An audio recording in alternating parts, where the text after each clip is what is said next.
Salut les gars, salut les amis. J'espère que vous allez bien. Les 7e et 8e journées des éliminatoires de la Coupe du Monde zone Afrique sont complètement achevées et c'est l'heure de dresser le bilan.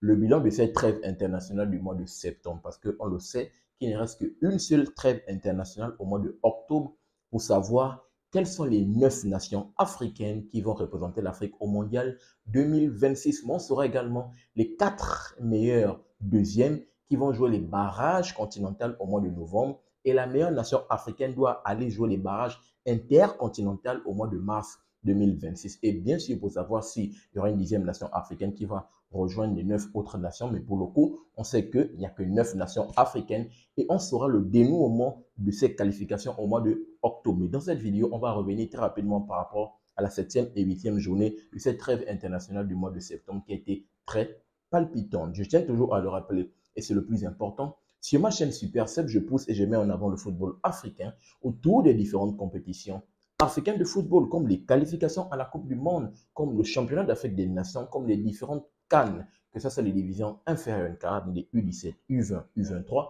ou bien la CAN des seniors qui arrive bien rapidement au mois de en décembre du côté du Maroc. Donc, si tout cela te passionne et que tu es nouveau sur la chaîne, je t'invite à faire ces 3 choses. À t'abonner, partager massivement les vidéos et activer la cloche de notification pour ne manquer aucune de mes sorties. Sans plus tarder, on se plonge bien sûr. J'ouvre ma vidéo récap autour bien sûr de le premier point. On va commencer par les 2 équipes qui sont déjà qualifiées pour ce mondial 2026. En parlant du Maroc et de la Tunisie. Les 2 équipes du Maghreb ont déjà décroché leur ticket de qualification pour cette trêve internationale du mois de septembre. Commençons d'abord par les Lions de l'Atlas du Maroc, qui pour le coup, lorsqu'on essaie de checker dans leur groupe E, on peut voir qu'ils ont complètement surclassé leur groupe. Ça a été la première nation africaine à décrocher son ticket de qualification. Au bout de 7 journées, ils ont fait un carton plein. Lorsqu'on essaie de voir les concurrents directs, que ça soit la Tanzanie, Niger, Zambie, Congo ou l'Érythrée qui n'a été non classé, bien sûr, que ce soit les 4 autres nations, le Maroc a complètement surclassé son groupe avec 7 victoires en autant de matchs joués et 21 points, carton plein, 21 buts marqués, 2 buts encaissés. Cette équipe du Maroc vraiment a été impressionnante dans ses qualifications à la Coupe du Monde. Et même, il reste encore que 2 journées pour eux, pour le mois de octobre. Mais ils ont un record à les viser. Le record de la sélection espagnole de 2008-2009 qui avait, pour le coup, été juste impressionnante avec un nombre de victoires. On parle d'ici d'une quinzaine. Actuellement, le Maroc, ils ont à 13 victoires. Donc, s'ils remportent les 2 matchs pour la fenêtre internationale du mois de octobre, ils vont égaler la sélection espagnole de la génération 2008-2009. Donc, et là encore, vu qu'on sait qu'il y a encore une autre trêve qui va arriver au mois de décembre avec la CAN, si dans le match d'ouverture, ils remportent leur premier match d'ouverture pour la CAN, ils vont bien évidemment dépasser cette équipe espagnole. Donc, pour le coup, il faut dire que cette équipe de Walid Regragui est sur une belle lancée. Elle a un record à les viser, même si elle a déjà décroché sa qualification. C'est vraiment applaudi pour cette équipe de Lions de l'Atlas, même s'il faut le dire, ils avaient un groupe vraiment, à part la Tanzanie, le reste, il n'y avait pas vraiment de concurrent direct pour venir contrecarrer les plans de cette équipe de Walid Regragui pour aller au mondial. Parlons également des Aigles du Carthage de la Tunisie. Eux, pour le coup, également, c'est la même chose. Ils finissent quand même avec un bilan de 8 victoires, 8 matchs, 7 victoires, un seul nul, 22 points. C'est incroyable pour cette équipe des Aigles du Carthage qui, pour le coup, ils maintiennent quand même leur processus. Que ça soit avec l'ancienne version, avec 5 nations, la Tunisie quand même avait l'habitude d'aller au mondial. Elle maintient toujours ses mêmes ambitions internationales. Et lorsqu'on essaie de checker, bien sûr, au niveau de ses concurrents directs, Namibie, Libéria, Malawi, Guinée équatoriale, Sao Tomé, il n'y a pas de concurrent, bien sûr, de taille pour venir concurrencer cette équipe de la Tunisie. D'où, lorsqu'on essaie de voir au niveau du plan, l'écart est juste abyssal. Vraiment, il faut le dire, ces 2 équipes-là, que ce soit Maroc, Tunisie, ont complètement surclassé leur groupe. Ils n'ont pas eu de concurrent direct, mais on tient quand même à les saluer pour leur qualification pour ce mois de septembre. Ouvrons maintenant un autre chapitre pour parler bien sûr du duel qui était tant attendu de ce mois de septembre entre la République démocratique du Congo et le Sénégal. C'était un duel au sommet dans le groupe B pour savoir entre ces 2 équipes qui allaient aller au mondial. Il faut le dire, au cours de 6 fêtes d'envoi, c'était le Congo qui était premier avec un bilan de 16 points par là. Et cette équipe du Sénégal avait un bilan de 15 points. Donc, les deux se tenaient à 1 point.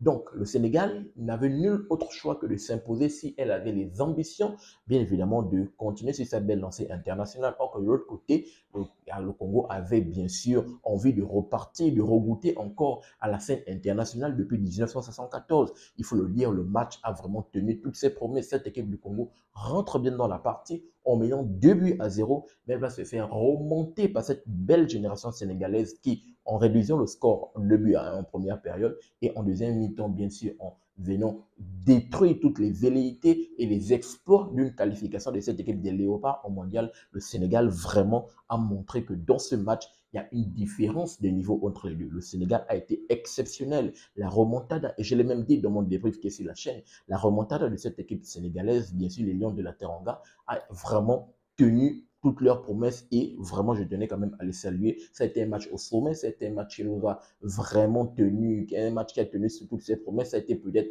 l'un des plus beaux matchs de cette trêve internationale du mois de septembre et vraiment cette équipe sénégalaise, elle est vraiment à applaudir. Donc pour le coup, cette équipe sénégalaise prend l'avantage avec un bilan de 18 points. Et cette équipe de la RDC, malheureusement, va rester là avec un bilan de 16 points. Donc, il faut le dire, oui, il reste encore 2 journées. Le Sénégal qui doit se déplacer du côté du Sud-Soudan et après recevoir au stade Abdoulaye Wade cette équipe de Mauritanie. Or que la RDC, je pense qu'elle doit se déplacer du côté du Togo et recevoir le Soudan. Donc, il faut le dire, le Sénégal actuellement a la qualification entre leurs mains et leurs pieds. Là, ils ont leur destin entre leurs mains. Or que lorsqu'ils étaient deuxièmes, le destin n'était pas entre leurs mains. Or que de l'autre côté, les Léopards, peut-être ils doivent espérer un petit faux pas de la part du Sénégal si peut-être, bien sûr, ils ont toujours les ambitions d'aller au mondial, même si pour ma part, je pense que ça a été un gros coup de massue, le fait de perdre chez eux devant leur public dans ce genre de circonstances avec cette remontada sénégalaise. Bien évidemment, pour ma part, je pense que les carottes sont cuites et cette équipe du Sénégal, on peut déjà compter sur elle pour le mondial. Parlons également d'un autre duel au sommet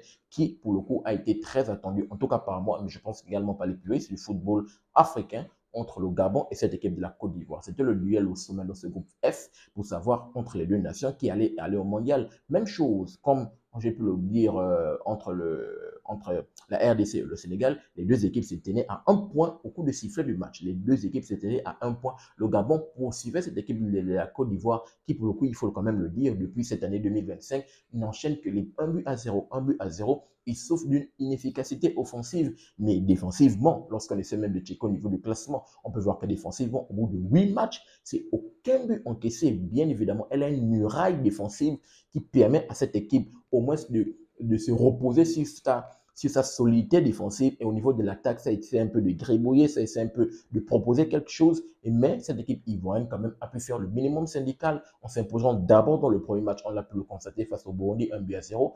Et bien sûr, en accrochant un match du côté du Gabon, un match quand même qui a été un peu passionnant, même si je pense que pour ma part, ça manquait un peu de peps. Le match a manqué un peu d'emballement. Pour ma part, plus pour le Gabon. Le Gabon n'a pas tellement emballé le match. En tout cas, j'ai fait un long débrief sur le sujet. Il est disponible sur la chaîne. Les gars n'ont pas emballé le match. Qui, pour le coup, lorsque vous voulez chercher la qualification, vous êtes chez vous, il fallait emballer le match. Les gars n'ont pas emballé le match, d'où on peut voir que malheureusement le Gabon va jouer les seconds rôles. Le Gabon se retrouve à la deuxième place et peut-être va se battre parmi les meilleurs deuxièmes, vu que quand même avec 19 points, ils font partie quand même des meilleurs deuxièmes. On verra tout ça lorsqu'on verra le classement des meilleurs deuxièmes. Et la Côte d'Ivoire, bien évidemment, les champions d'Afrique, qui pour le coup, ils sont quand même bien partis pour leur qualification parce que le calendrier, comme je l'ai rappelé, il est quand même assez favorable pour cette équipe des éléphants, vu qu'ils vont se déplacer du côté des Seychelles, qu'ils avaient tapé au match aller 9 buts à 0. Ensuite, au stade d'Abidjan, ils vont recevoir cette équipe du Kenya, qui pour le coup, d'ailleurs, je tiens à rappeler qu'au match aller avait tenu en échec cette équipe de la Côte d'Ivoire. On verra ce que ça va donner, mais les éléphants ont quand même fait le minimum syndical en maintenant leur fauteuil de leader de ce groupe F. Maintenant, ouvrons un autre chapitre pour parler de la surprise générale de ces qualifications à la Coupe du Monde. Et là, je vais parler de cette équipe des requins bleus du Cap-Vert. Les requins bleus du Cap-Vert, bien évidemment, ont surpris tout le monde. Pourquoi? Parce que les requins bleus du Cap-Vert, en s'imposant déjà dans le match de la 7e journée, donc en s'offrant les chances d'une qualification dans la finale face au Cameroun, mais chez eux, devant leur public, sachant qu'au match aller, cette équipe des Lions indomptables leur avait cogné, je pense, 4 buts à 1 de mémoire.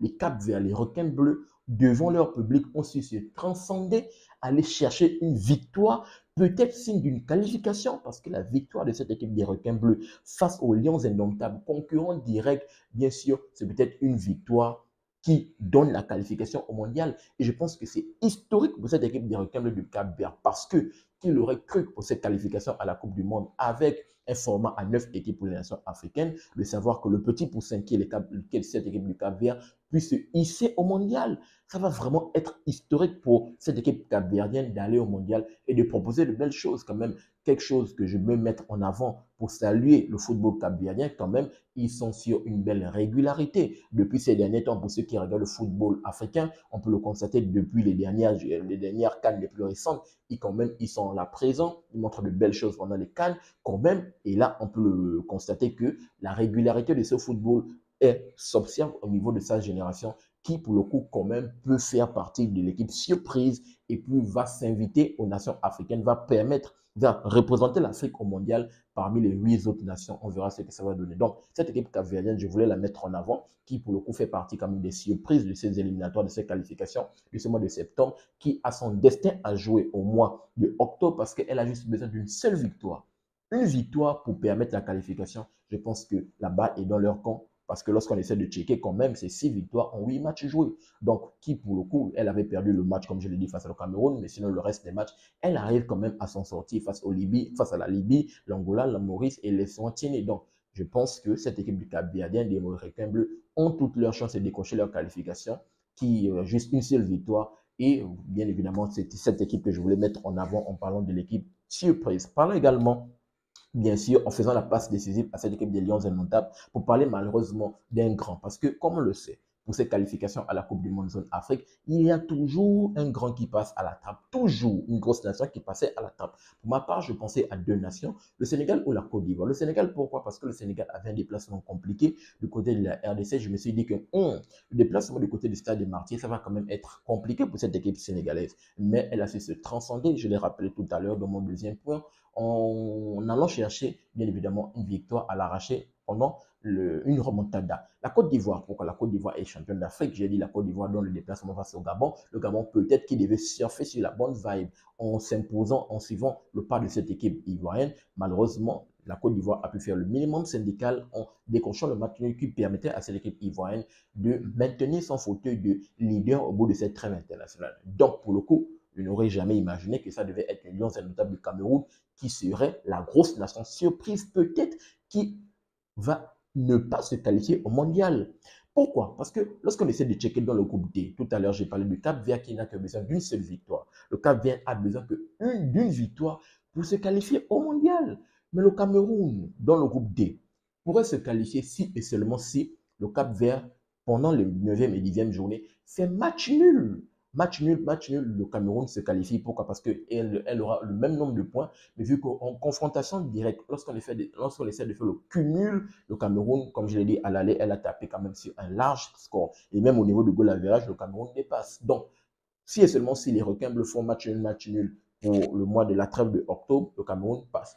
Puis, si les requins bleus font défaite et match nul, le Cameroun passera automatiquement deuxième sans l'affaire de goal average ou bien confrontation directe. Donc, le Cameroun, bien sûr, a fort à faire. Comme je l'ai rappelé, les requins bleus, bien évidemment, arrivent quand même à s'imposer face aux autres nations. Donc, le Cameroun n'a plus le destin en ses mains dans le groupe D. Le Cameroun ne peut plus compter sur le fait qu'elle va finir première parce qu'elle n'a plus son destin en ses mains. Oui, elle doit gagner, elle doit faire un 6 au mois d'octobre, mais elle n'a plus son destin en ses mains. Elle doit compter sur, si et seulement si le Cap-Vert perd des points. Donc, pour le coup, je pense qu'en comptant sur le fait de finir premier du groupe, malheureusement, c'est mort. Maintenant, allons voir l'option parce qu'il y a également une autre option de finir parmi les meilleurs deuxièmes. Lorsqu'on essaie de checker dans le classement des meilleurs deuxièmes, on voit que le Cameroun se retrouve à la 5e place. Le Cameroun ne fait même pas partie des 4 meilleurs parce qu'on prend 4 meilleurs deuxièmes qui jouent les barrages sur le plan continental. Je l'ai rappelé bien sûr dans mon introduction. Et c'est au mois de novembre qu'ils vont jouer les barrages. Le premier, c'est le Gabon avec une de 19 points. Madagascar, les barrés à 16 points. La République démocratique du Congo, 16 points. Le Burkina Faso, 15 points. Ex aequo avec le Cameroun, la différence est au niveau du goal average. Donc le Cameroun ne fait même pas partie des meilleurs deuxièmes. Donc le Cameroun actuellement est mal placé. On verra ce que ça va donner. Peut-être les places peuvent changer. Le Cameroun peut faire partie des meilleurs deuxièmes si elle arrive à faire un 6-6 au mois d'octobre. Mais quand même, le Cameroun pourrait faire partie de la grosse nation surprise qui passe à la trappe pour ces qualifications à la Coupe du Monde, d'où je pense que la tête, comme je l'ai rappelé dans mon débrief sur la chaîne, la tête peut-être de Marc Brice va sauter. Pourquoi? Parce qu'il n'aurait même pas fait plus mieux que Rigobert Song Bahana qui a été humilié. On se rappelle bien, Rigobert Song humilié, lavé dans le football camerounais. Lui au moins, ce qui avait pu décrocher la qualification au mondial. Du côté de Blida, en Algérie là-bas, qui a donné des cauchemars aux Algériens. Mais Marc Brice, qui est son homologue, n'arrive même pas à faire la même chose du côté face au requin bleu. Donc, cette équipe Cameroun qui, elle, on va dire que la grosse surprise dans le mauvais sens, vu que malheureusement, elle fait partie des nations, la grosse nation qui va passer à la trappe, peut-être pour ses qualifications à la Coupe du Monde. Parlons également de d'autres pays. On va parler ici des 4 pays qui ont été très décevants pour ma part. Les 4 pays m'ont vraiment déçu pour ces qualifications à la Coupe du Monde. Commençons d'abord par 2 pays voisins de l'Afrique de l'Ouest. On va parler des étalons du Burkina Faso et des aigles du Mali. Pourquoi? Parce que les deux nations-là, elles se suivent. Pour ma part, je pense qu'elles sont identiques. Hein. De la même façon qu'ils sont dans l'AES et tout ça, mais vraiment, elles sont identiques, même sur le plan footballistique. Parce que les deux nations, que ce soit à la CAN, ce sont des nations qui sont prometteuses, ce sont des nations qui vont de fois très loin dans la compétition, en parlant même de la CAN. Malheureusement, elles ont du mal à arriver jusqu'au bout. Elles ont du mal à franchir ce plafond de verre qui permet bien sûr à ces deux nations d'aller décrocher une étoile. Même chose pour les qualifications à la Coupe du Monde. Ce sont des nations qui réalisent 2 fois des très bons parcours face aux petits. Mais lorsqu'il y a des confrontations directes face aux grands, c'est là où malheureusement elles n'arrivent pas à pouvoir franchir ce palier et aller, bien sûr, pour peut-être aller chercher une qualification historique. Commençons par les étalons du Burkina qui avaient une finale face à cette équipe égyptienne. Il fallait faire un 6-6 pour espérer une qualification pour ce mois de septembre.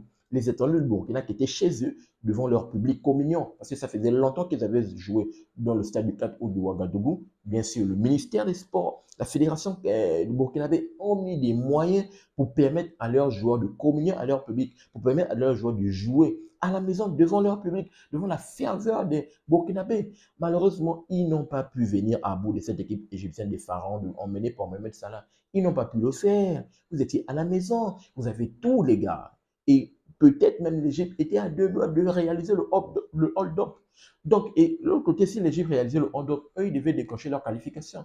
Donc, vraiment, ça a été un match, les étalons, oui, c'était un duel au sommet, oui, machin, mais si vous avez des ambitions d'une qualification des hommes de Brahma Traoré, ils n'avaient nul autre choix que de s'imposer. Donc, pour moi, je pense que malheureusement, ils n'iront pas au mondial. À part si, bien sûr, dans la ramification au niveau des barrages, ils peuvent sortir la tête de l'eau, mais pour le coup, malheureusement, cette équipe des étalons burkinabés me déçoit. Parlons également des aigles du Mali. Même chose, comme je l'ai dit, ce sont les deux pays, ils se ressemblent tant bien sur le plan politique avec l'AES, mais également sur le plan footballistique.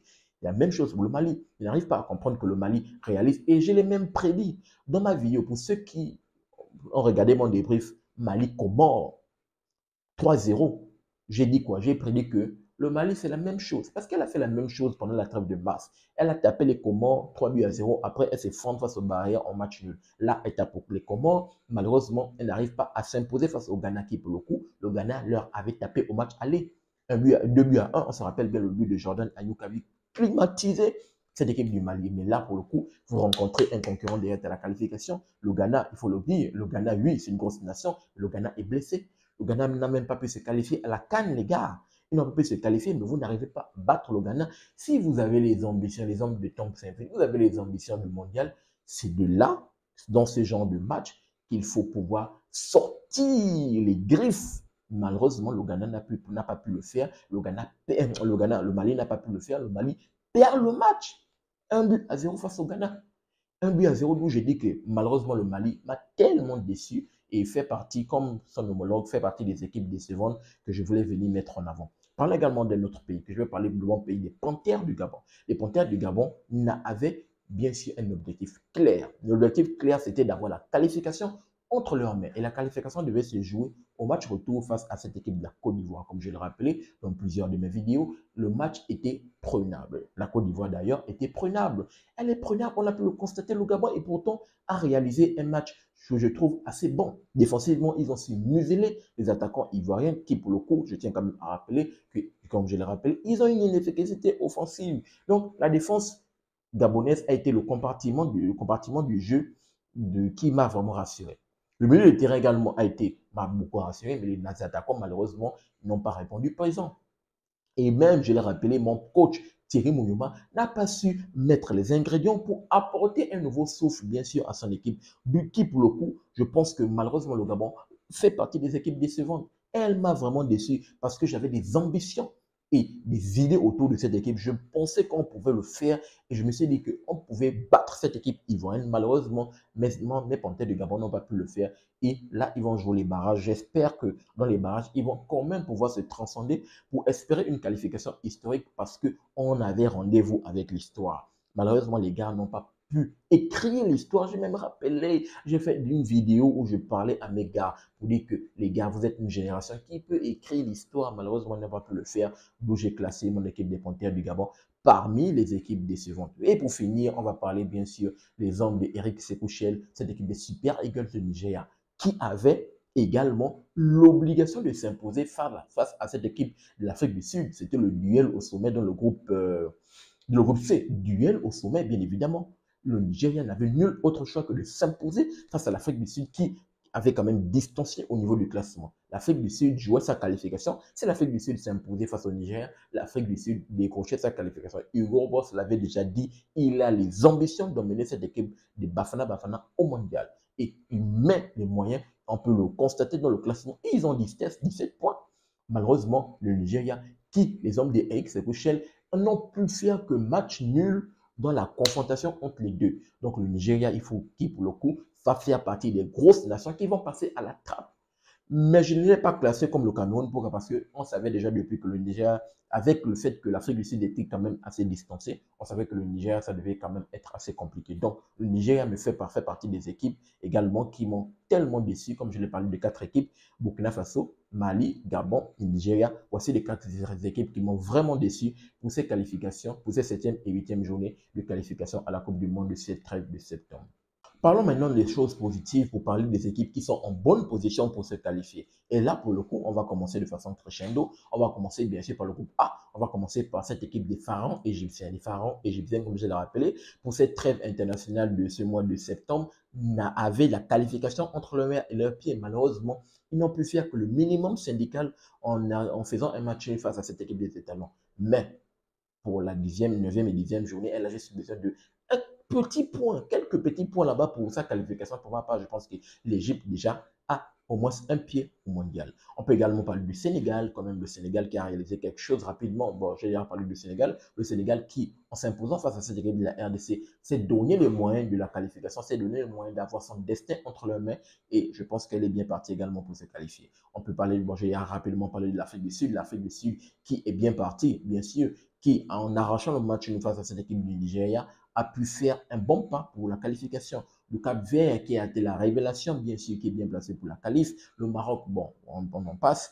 On peut également parler très rapidement des équipes comme l'Algérie, le Fennec de l'Algérie, également qui a été bien placé peut-être pour se qualifier pour cette trêve de septembre, mais pour la qualification de l'Algérie, ça ne reposait pas seulement entre eux. Il fallait d'abord s'imposer face à la Guinée dans la 8e journée. Il fallait également espérer que leurs concurrents directs, que ce soit l'Ouganda ou le Mozambique, perdent des points. Malheureusement, ils n'ont pas perdu des points, mais l'Algérie quand même a la qualification entre leurs mains et leurs pieds. On verra ça au mois de octobre. On peut également rapidement parler de l'équipe du Ghana, fini par le Ghana, bien évidemment. Le Ghana qui est également bien placé pour sa qualification lorsqu'il s'est imposé face à un concurrent direct face au Mali. Je pense que les Black Stars, ils ont à cœur de au moins se rattraper du fait qu'elle n'est pas qualifiée à la CAN, de se rattraper en permettant à leurs supporters d'aller au mondial. Donc, rapidement, voici les différentes équipes qui sont bien placées pour le mondial, pour se qualifier au mondial. Il y a l'Égypte, bon, qui doivent rejoindre le Maroc et la Tunisie. Il y a l'Égypte, le Sénégal, l'Afrique du Sud, Cap-Vert,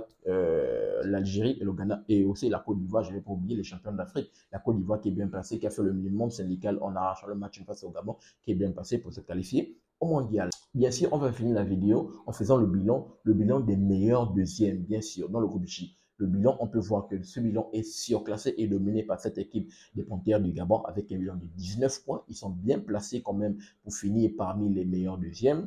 Sauf faux pas, bien sûr, au mois de octobre. Il y a également les barrières de Madagascar qui sont quand même, ils sont une belle lancée quand même. Je pense que le football du côté de Madagascar quand même est sur une belle progression. Je tiens quand même à le rappeler.